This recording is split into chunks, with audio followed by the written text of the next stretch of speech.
Spring board में इतिहास के आचार्य होने के नाते बेहद बेहद ढंग से एक इतिहास को परोस रहे हैं युवाओं के सामने। और वाकई में जो लोग अनभिज्ञ हैं वर्तमान के इतिहास से, हमारे लुप्त होते इतिहास से, उसको वापस में एक जो संजीवनी देने का काम कर रहे हैं राजवीर सिंह जी। मैं वाकई में आपका मुरीद हूँ। जिस प्रकार से यूट्यूब पर जो लोग आपसे जो पढ़ रहे हैं, जो लोग आपको देखते हैं, आप इतिहास की उन उन चीजों को बता रहे हैं जो वाकई में कभी हमें इतिहास के सामने देखने, इतिहास में पढ़ने को मिली ही नहीं।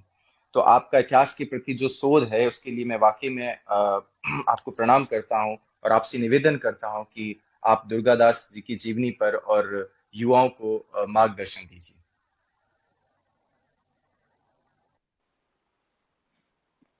क्षमा करें सभी लोगों को, आप सुन पा रहे हैं मुझे? जी जी बिल्कुल। जी।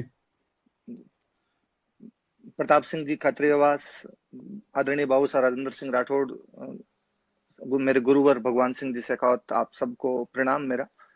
आज दुर्गादास जयंती के इस कार्यक्रम में आपने मुझे मौका दिया, इसके लिए मैं आप सभी जितने भी मित्रगण हैं उन सबका आभार व्यक्त करता हूँ।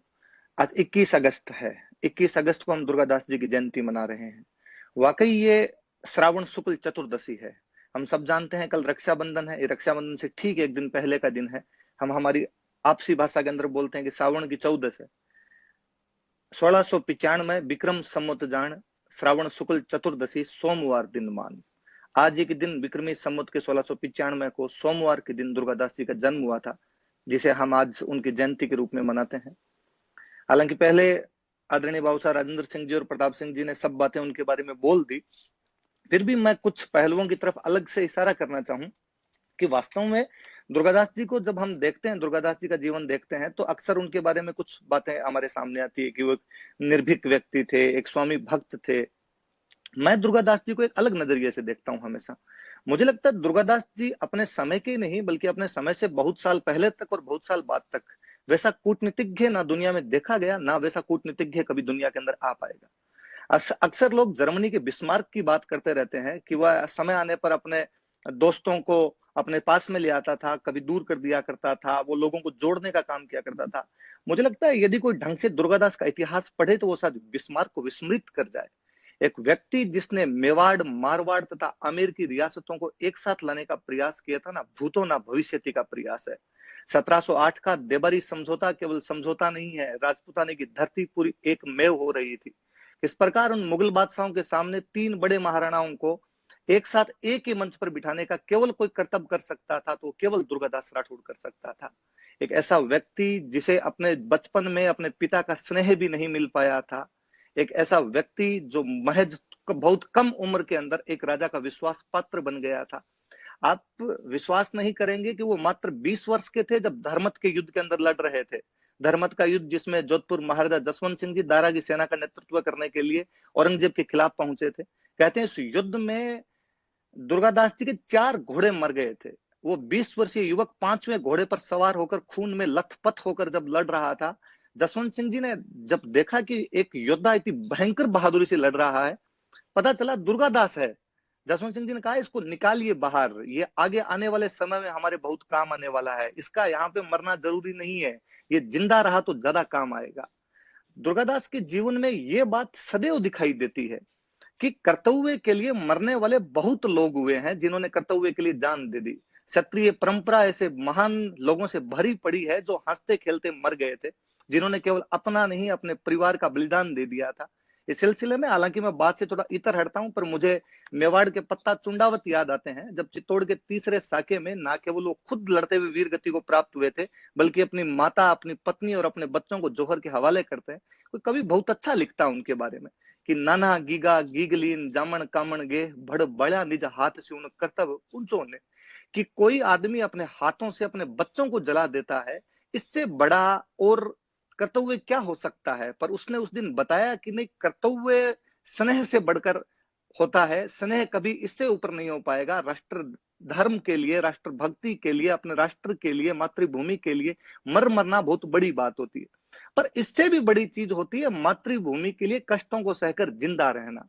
दुर्गादास जी को धर्मत के युद्ध से निकाला जाना, मुझे लगता है केवल वही जिंदा रहना नहीं था।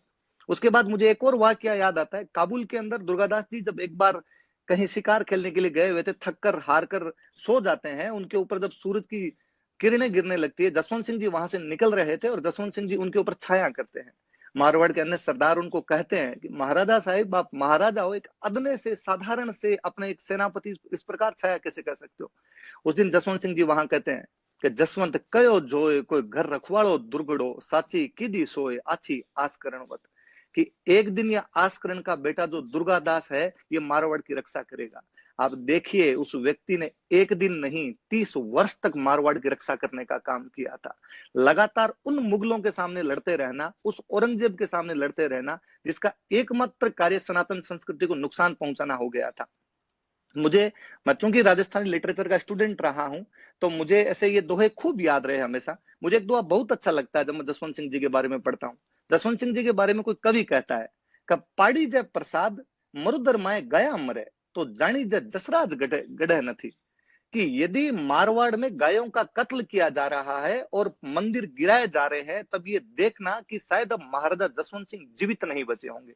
उस अपने एक इतने बड़े महाराजा के मरने के बाद उसके राज्य को औरंगजेब जैसे शत्रु से 30 साल तक बचा के रखना, अपने उस महाराजा के पुत्र को केवल इस बात के लिए बचा कर रखना कि वो महाराजा कभी कहकर गए थे कि दुर्गादास एक दिन रखवाली करेगा।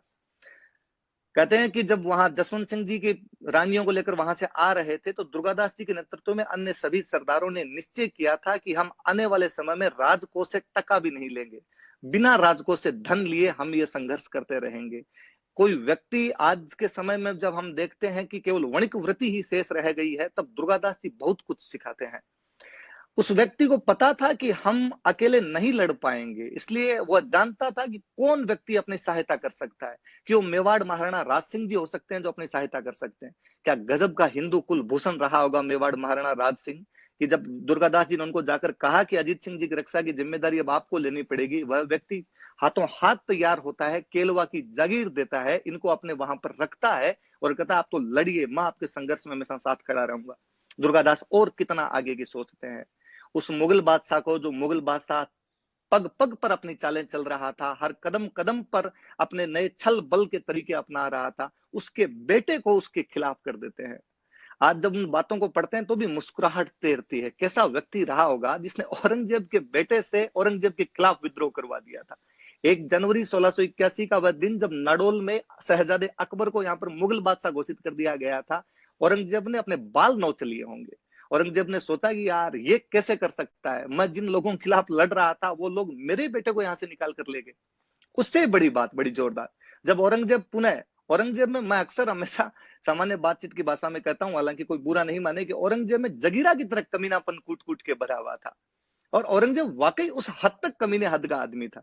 और उसने जब वापस दुर्गादास और अकबर के अंदर और फूट डलवाने की कोशिश की, तो दुर्गादास जी का अकबर को जो साउथ में संभाजी के पास लेकर गए थे, उस रूट का यदि वर्णन कोई पढ़ ले तो रोंगटे खड़े होते हैं कि किन रास्तों से वो निकाल कर लेकर गए थे। चप्पे चप्पे वो मुगलों की सेना लगी हुई है, उनके बीच से निकालते हुए, नदियों के बहाव को चीरते हुए दक्षिण भारत में संभाजी तक पहुंचना।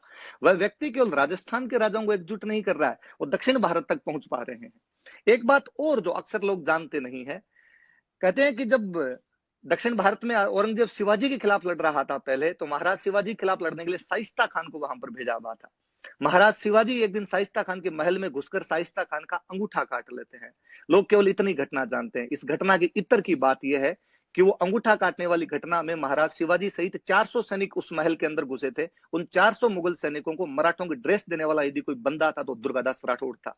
उस दिन जसवंत सिंह के नेतृत्व में दुर्गादास राठौड़ वहां पर लड़ रहे थे और दुर्गादास राठौड़ का यह प्लान था कि शिवाजी के सैनिकों को मुगलों की ड्रेस देकर अंदर घुसाया जाए और ये शाइस्ता खान को आतंकित कर पाए। वो दिन था, उसके बाद शाइस्ता खान कभी साउथ इंडिया में दिख नहीं पाया था। जब अकबर को यहाँ से लेकर चले गए, 7-8 साल तक वहां साउथ इंडिया में वो संभाजी के पास में रहते हैं। औरंगजेब का पूरा ध्यान साउथ इंडिया की तरफ केंद्रित कर दिया गया था। मारवाड़ को इससे ज्यादा सुरक्षित स्थिति के अंदर दुर्गादास जी नहीं ला सकते थे जैसा वो उस टाइम ला पाए थे। हम अक्सर हिस्ट्री के अंदर पढ़ते हैं कि नेपोलियन के लिए स्पेन का जो फोड़ा था वो नासूर बन गया था। कुछ उसी प्रकार औरंगजेब के लिए बाद में साउथ इंडिया की धरती वाकई नासूर बन गई थी। मुगलिया सल्तनत का पतन उसी दिन लिख दिया गया था जिस दिन दुर्गादास जी शहजादे अकबर को लेकर दक्षिण भारत के अंदर पहुंच चुके थे। आप और देखिए, वहां पे दुर्गादास जी संभाजी को इस बात के लिए प्रेरित करते हैं कि वो आमेर महाराजा राम सिंह जी को कहे कि जब मैं और अकबर दोनों गुजरात के रास्ते होकर मुगलों पर अटैक करेंगे तो उधर से आमेर महाराजा राम सिंह हमारा साथ देने के लिए आ जाए। बाकायदा संभाजी का संस्कृत में लिखा हुआ एक लेटर है जिसके अंदर संभाजी राम सिंह जी कहते हैं कि राम सिंह जी अब समय आ गया जब आप उधर से आ जाइए। योजनाएं क्रियान्वित नहीं हो पाई होगी वो एक अलग बात है, लेकिन उस समय इन योजनाओं का बनाना भी उस आदमी के लिए कितनी बड़ी बात थी। फिर अक्सर उनकी जिस पहलू के लिए बात की जाती है कि अकबर जिसके पुत्र पुत्री बुलंद अख्तर और सफीतुन्निसा आदरणीय बाबू साहब राजेंद्र सिंह जी पहले बता चुके थे, उनका जब यहाँ पर दुर्गादास जी पालन पोषण करवाते हैं, कहते हैं उनको जब सौंपा गया था, जब औरंगजेब ने कहा दुर्गादास को कि मुझे मेरे पोते पोती वापस दिए जाएं, औरंगजेब को मना कर देते हैं दुर्गादास जी। दुर्गादास जी ने कहा कि यार जब तू तेरे बेटे के खिलाफ हो गया था, इस बात की क्या गारंटी है कि पोते पोती को नहीं मारेगा? मैं मेरे दोस्त को जाकर ऊपर क्या जवाब दूंगा कि तूने मेरे पास तेरे पुत्र पुत्री छोड़े थे और मैं उनकी रक्षा ही ना कर पाया। औरंगजेब ने उनको कहा कि अरे नहीं, ऐसा नहीं होगा, आप मुझे सौंप दीजिए। ईश्वरदास नागर तो फुतुहात आलमगीरी नाम की बहुत महान पुस्तक लिखते हैं, उन्हें दुर्गादास जी के पास बातचीत के लिए भेजा गया। दुर्गादास जी को जब समझाते हैं ईश्वरदास नागर की आप दे दीजिए, मैं गारंटी देता हूं कुछ नहीं करेंगे, सफीतुन्निसा को भेजा गया था। कहते सफीतुन्निसा जब औरंगजेब के दरबार में पहुंची तो औरंगजेब बड़ा राजी हुआ, पोती के गले लगा और उसने कहा कि हिंदुओं के घर में रहकर आई है, हिंदुवाणी बना दी गई होगी, इसे कुरान सिखाई जाए, नमाज सिखाई जाए। सफीतुन्निसा ने कहा कि दादाजी मुझे ये सब आती है, मुझे कुरान भी आती है, मुझे नमाज भी आती है। अब की बार भौचंका होने की बारी औरंगजेब की थी। औरंगजेब ने कहा तो पर तुम्हें वहां पर ये कौन सिखाता था? तुम्हें ये कुरान कौन सिखाता था? नमाज कौन सिखाता था? उस बच्ची ने कहा कि बाबा जी सिखाया करते थे। बाबा जी कौन?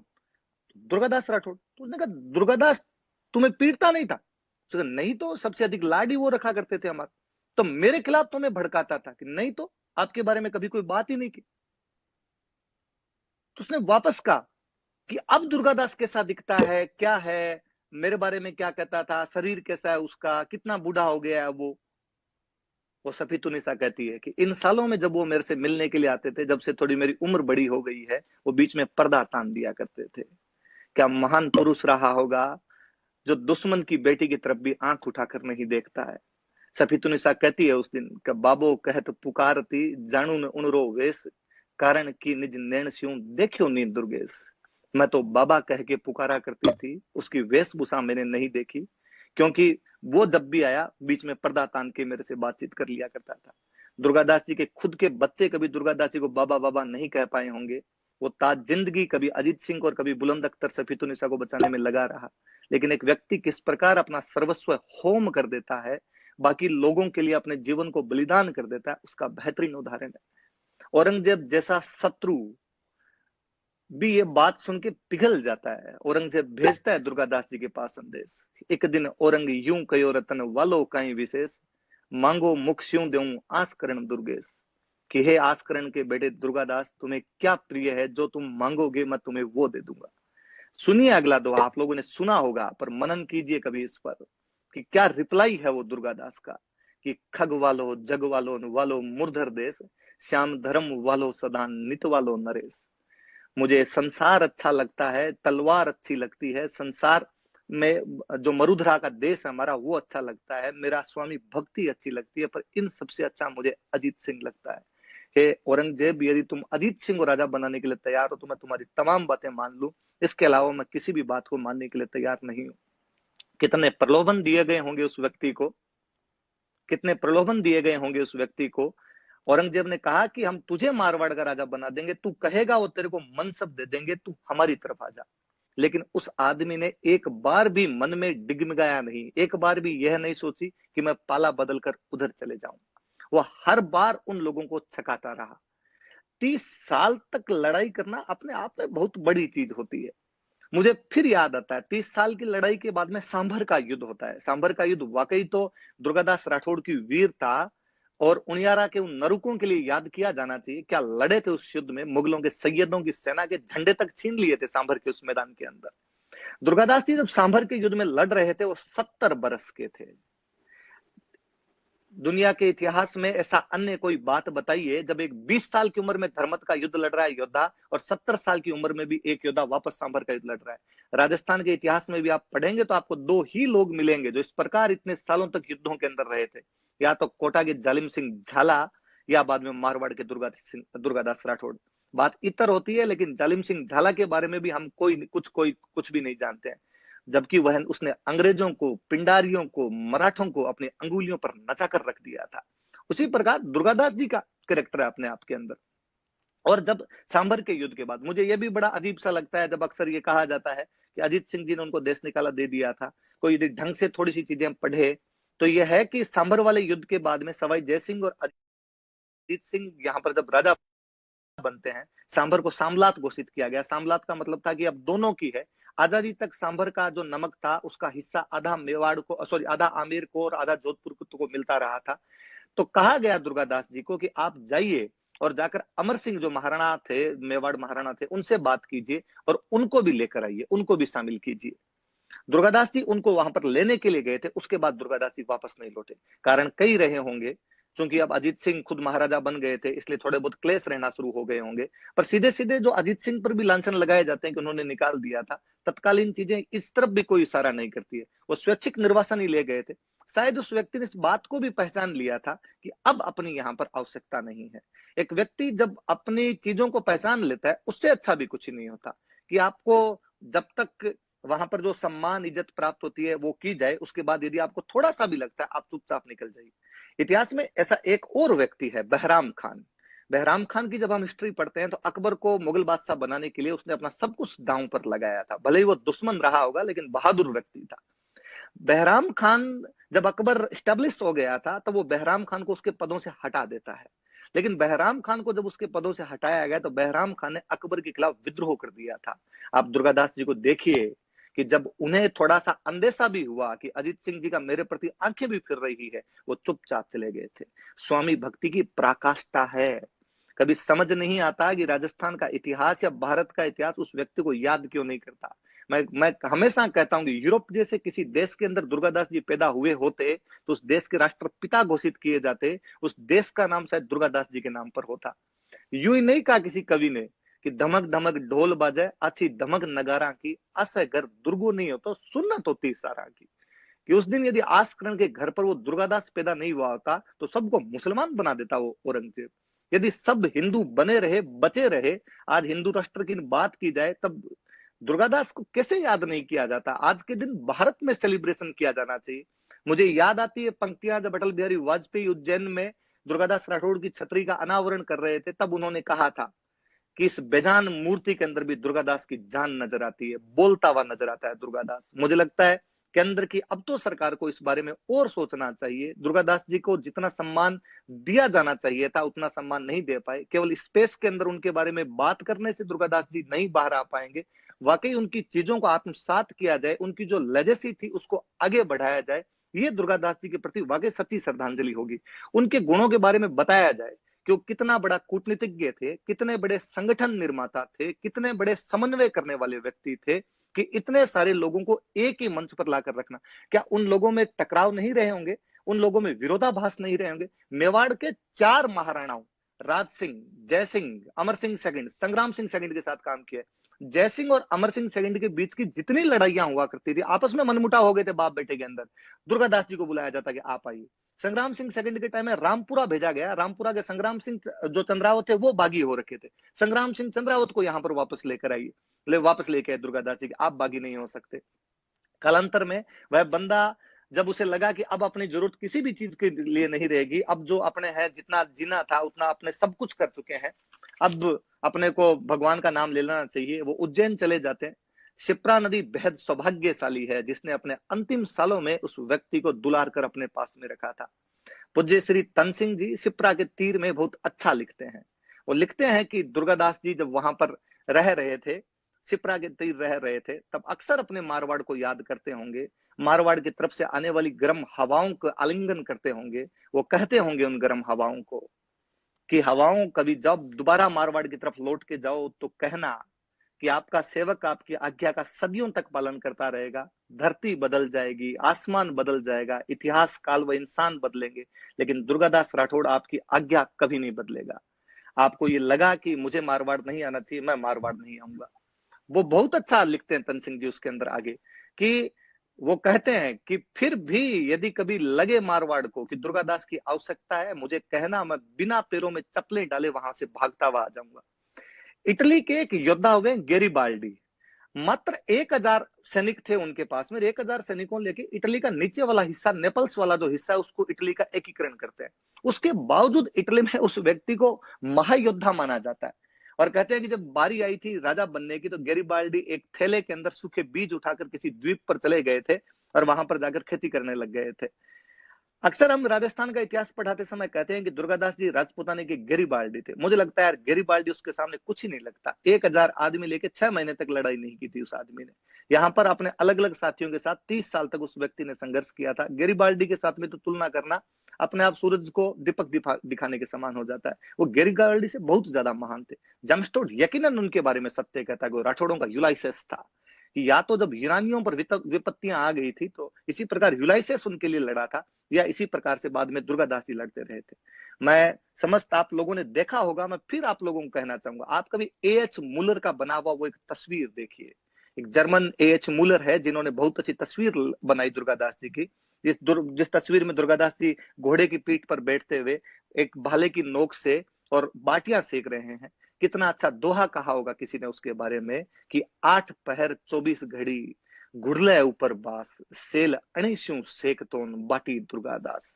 कि 8 पहर 24 घड़ियां वह घोड़े पर ही बैठा रहता था अपने भाले की नोक से, और उसने वहां पर बाटियां सेक ली थी, उसने वहां पर रोटियां सेक ली थी। वाकई 30 साल तक उस व्यक्ति को यह समय नहीं मिला था कि वो ढंग से रोटियां भी खा सके। मराठों ने अपने इसी प्रकार के योद्धा बाजीराव को इतनी अधिक तारीफें की है जिसकी हद नहीं। बाजीराव बल्लाल वाकई बहुत महान योद्धा थे। उनके बारे में कहा जाता है उन्होंने ताजिंदगी घोड़े पर बिता दी थी।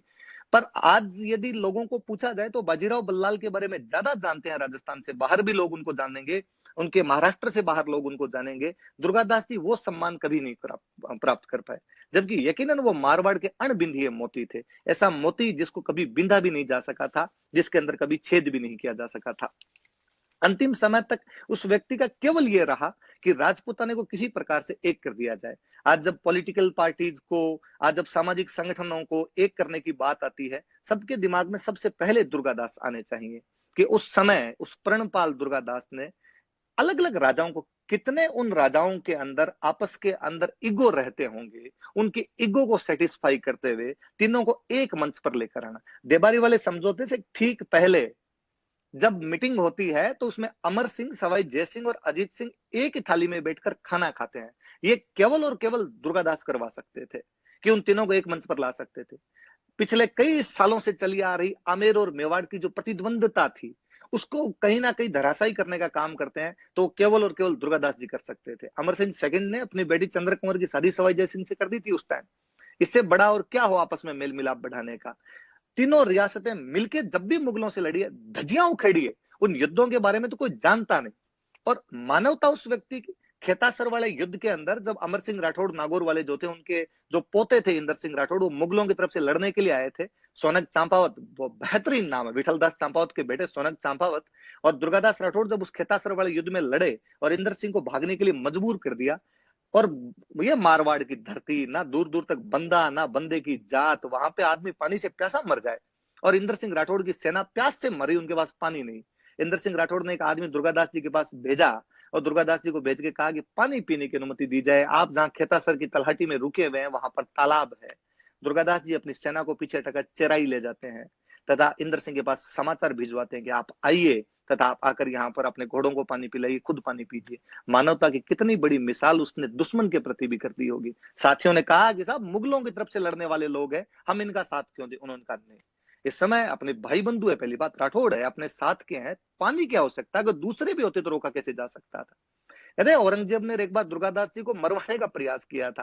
कितना दिमाग लगाया करते थे। गुजरात के आसपास थे, जब उनको कहा कि मुगलों के दरबार में आए, उनको लगा कि चूक होगी, वो बंदा उधर गुजरात से निकल के जालोर की तरफ निकलता है। मुगल पीछा करते हैं, भगवान जाने अरावली की तलहटियों में कहां से निकलकर वो मालवा की तरफ चले गए थे। मुगल सैनिक वापस लौट कर गए और औरंगजेब को जाकर कहा कि हम दुर्गादास जी को नहीं पकड़ पाए। उस धर्मांध बादशाह ने कुरान हाथ में ली हुई फेंक दी थी उस दिन। उसने कहा था, रे ये आदमी, उसने शिवाजी के बारे में कहा था कि इस पहाड़ी चूहे को तो मैं मसल के रख दूंगा, लेकिन ये मारवाड़ी कुत्ता अभी तक मेरे हाथ में नहीं आता। किस कदर नफरत भरी भी रही होगी उसमें दुर्गादास के प्रति। और उस दुर्गादास ने औरंगजेब को नचा के रख दिया था। मेवाड़ में, मारवाड़ में। अक्सर हिस्ट्री में इतने सालों से पढ़ाया जाता है, मुगल साम्राज्य के पतन के कारण क्या थे कि औरंगजेब के अंतिम समय में विद्रोह हो गए थे, इस वजह से मुगल, कोई ये नहीं जानता कि उन विद्रोहों के पीछे केवल और केवल एक आदमी काम कर रहा था, दुर्गादास राठौड़ था। औरंगजेब के मरने के बाद में जब सवाई जयसिंह जी यहाँ से वापस दुर्जन साल हाड़ा को, उधर छत्रसाल बुंदेला को, उधर साहू जी महाराज को जब लेटर लिखते हैं और इनको लेटर लिख के कहते हैं हम सबको एक होने की आवश्यकता है, तब मुझे पुनः लगता है कि सवाई जयसिंह से भी ज्यादा दिमाग यहाँ पर किसी का काम कर रहा था, तो वाकई दुर्गादास जी का दिमाग काम कर रहा था, उनकी वजह से ये सब चीजें हो पा रही थी। एक व्यक्ति जिसको हर राजा अपने, इवन मुगलों तक ने उन्हें अपने पास बुलाने का प्रयास किया है। 1713 में जो फर्रुखशीर की बात नहीं मान रहे थे अजीत सिंह जी, फर्रुखशीर ने एक बड़ी सेना अजीत सिंह जी पर भेज दी थी। अजमेर कब्जा कर लिया था, अजमेर में कब्जा कर लिया तो एक बड़ी सेना भेजेगी, तो अजीत सिंह जी तो अजमेर खाली करके हालांकि निकल गए थे, निमाश ठाकर साहब को अजमेर देके चले गए थे, और निमाश ठाकर साहब बड़ी बहादुरी से उसके अंदर लड़े थे उस युद्ध के अंदर, और आसानी से अजमेर पर कब्जा नहीं करने दिया था। तब सादड़ी रहा करते थे दुर्गादास जी। दुर्गादास जी को कहा मुगल बादशाह ने कि तुम भी अजीत सिंह के खिलाफ लड़ने के लिए जाओ। अक्सर जब हम बात करते हैं कि अजीत सिंह जी ने दुर्गादास जी को निकाल दिया है, उनके बीच में किसी भी प्रकार की ऐसी बातें रहेगी, हुए भी होगी, दुर्गादास जी सादड़ी से बाहर नहीं निकले थे। उस व्यक्ति के लिए स्वामी भक्ति कितनी प्रिय थी कि वह आदमी इस बात के लिए कि नहीं, मेरा स्वामी भले किसी प्रकार का हो सकता है, लेकिन मैं मेरे स्वामी के खिलाफ नहीं जाऊंगा। आज जब हम पल पल बदलते हुए लोगों को देखते हैं, तब दुर्गादास जी का चरित्र और शिक्षा देता है कि कठिन परिस्थितियों में भी यदि कोई आदमी अपने कर्तव्य पर रहने की सोच ले, तो उस व्यक्ति को कोई भी परिस्थितियां नहीं डिगा सकती है, कि परिस्थितियों के कारण कभी ऐसा नहीं हो सकता कि कोई भी व्यक्ति जो है वो हार जाए और हो जाए। हारना होता तो उन दिनों में हार सकते थे वो। क्या था मारवाड़ में, न तो उनके पास में कोई ज्यादा सैनिक थे, ना उनके पास में ज्यादा धन रहा होगा, उनके पास कुछ साथी थे। और देखिए दुर्गादास जी के चरित्र से तो इतनी चीजें सीखने की जिसकी हद नहीं। वो लोग ये जानते थे कि किस व्यक्ति को क्या काम दिया जाना चाहिए, वो तमाम लोगों की इन बातों को भी पहचानते थे कि जब वहां से दिल्ली से निकल रहे थे अजीत सिंह और इनको लेकर दिल्ली से वो निकले थे, मर्मांतक दृश्य है जब रानियों को बीच में काट दिया गया था, वो वापस यहाँ पर आए थे। रणछोड़ दास खेरवा के ठाकर साहब थे, जब मुगलों की सेना पीछा कर रही थी, उनको एग्जैक्टली पता है रणछोड़ दास खेरवा को कि दुर्गादास जी यदि जिंदा रहे तो अजीत सिंह के लिए प्रयास कर लेंगे, इसलिए मैं भले ही मर जाऊं लेकिन दुर्गादास जी बचना चाहिए। वो कहते हैं वहां पे रण दुर्गे न आखियो सुनो सुर सुरताज। रणछोड़दास दुर्गादास को कहता है कि हे सुरताज सुनो, तुम दिल्ली भारत मारे बुझा तो ही मुरधर लाज, ये दिल्ली का भारत मैं लड़ लूंगा, तुम मारवाड़ की लाज रखना। वो कितना सही तरीके से जानते थे।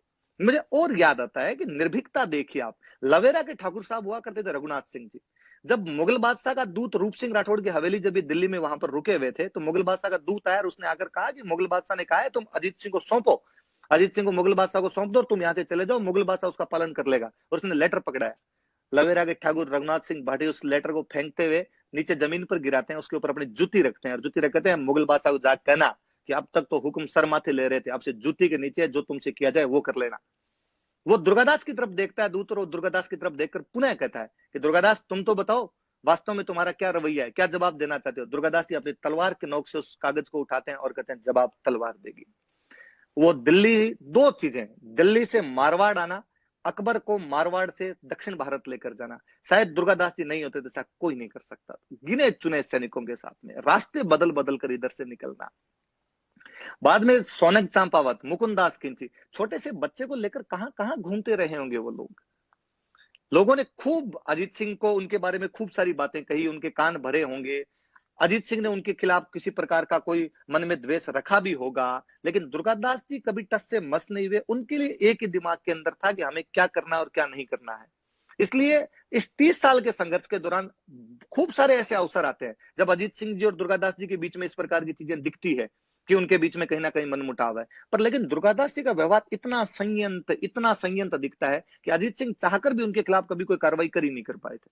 और उनको हमेशा लगता था कि नहीं यार, कोई बंदा इतना कूल कैसे हो सकता है। और तब लगता है कि यार कठिन परिस्थितियों के अंदर भी इतना शांत चित्त होना भी केवल दुर्गादास सिखाते हैं।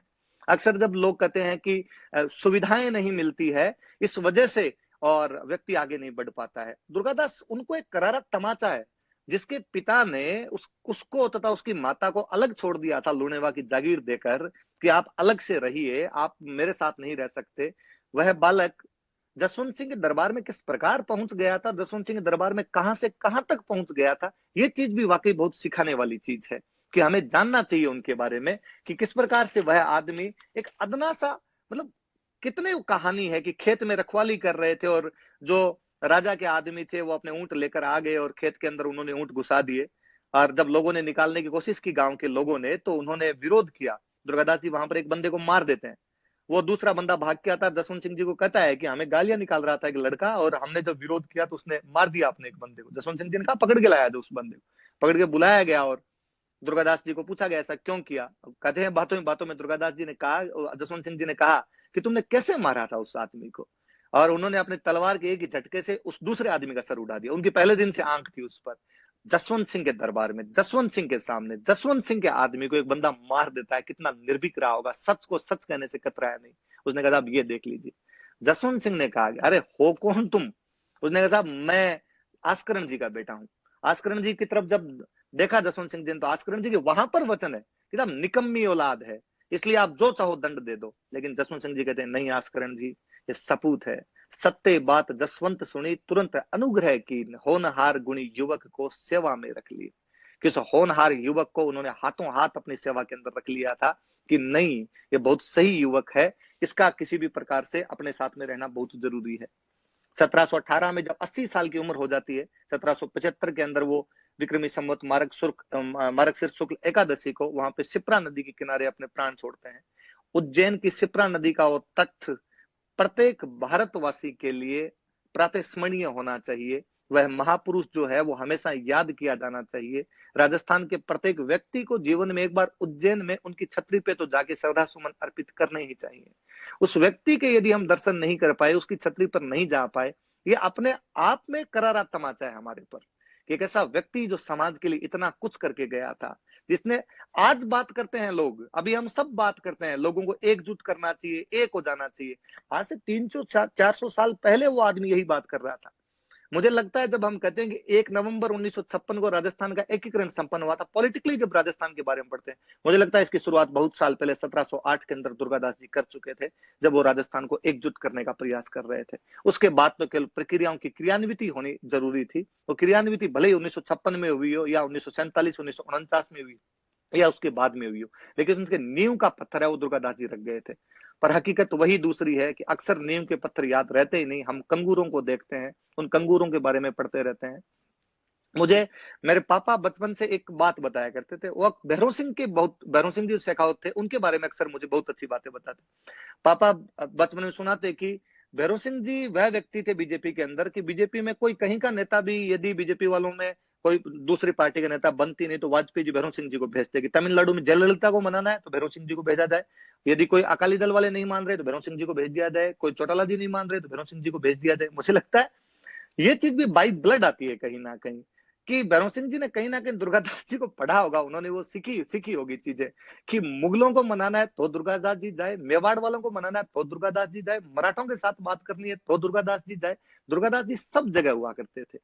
मैं जब कल से मैं देख रहा था, जब आप लोग ये कार्यक्रम करवा रहे थे और मैंने जब पोस्टर देखा, पोस्टर में मैंने मेवाड़ कुलभूषण लक्ष्यराज सिंह जी, आदरणीय बाबू साहब राजेंद्र सिंह राठौड़ और प्रताप सिंह जी खाचरियावास को देखा। मैंने एक बार पुनः देखा कि सिसोदिया, राठौड़ और कछवाहा वापस एक मंच पर एकत्रित किए जा रहे हैं। मुझे मंच पुनः दुर्गादास राठौड़ के उस देबारी समझौते की याद दिला रहा था कि कुछ ऐसा ही तो 1708 के अंदर वो लोग कर रहे थे। उनके प्रयास सफल नहीं हो पाए होंगे, यदि ये प्रयास भी सफल हो जाए तो हम दुर्गादास जी के जीवन को वास्तव में सच्ची श्रद्धांजलि दे पाएंगे। मैं शायद कुछ ज्यादा ही बोल गया हूं।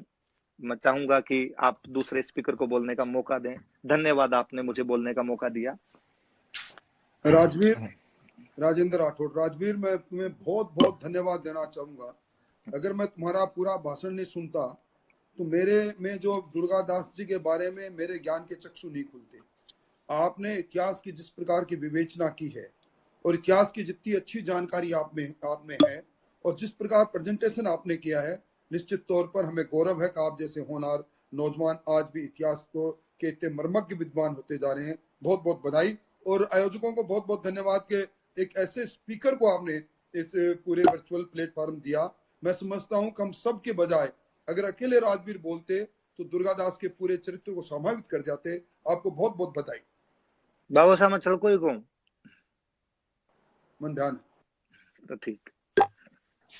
जैसा कि हुक्म राजेंद्र सिंह जी ने फरमाया राजवीर साहब, क्योंकि आज के कार्यक्रम की जो एक ना मुख्य आकर्षण जिस विषय को लेकर था वो आप पर ही थी, सबकी निगाह है। क्योंकि राजवीर साहब के पास वो इतना नॉलेज है और इतिहास के बारे में इतनी जानकारी है कि वो हम सब युवाओं को उसके बारे में बहुत बेहतरीन और बहुत गहराई से बता सकते थे। और वह काम आपने बहुत बखूबी के साथ किया। और बड़ी खुशी होती है हमें कि आपके जैसे इतिहासविदों के कारण, प्राचार्यों के कारण विभिन्न प्रकार की शिक्षण संस्थाओं में हमारे युवा लाभान्वित हो रहे हैं। और बहुत बहुत धन्यवाद राजवीर साहब का। और इसी बीच हमारे बीच मौजूद है डॉक्टर भगवान सिंह जी शेखावत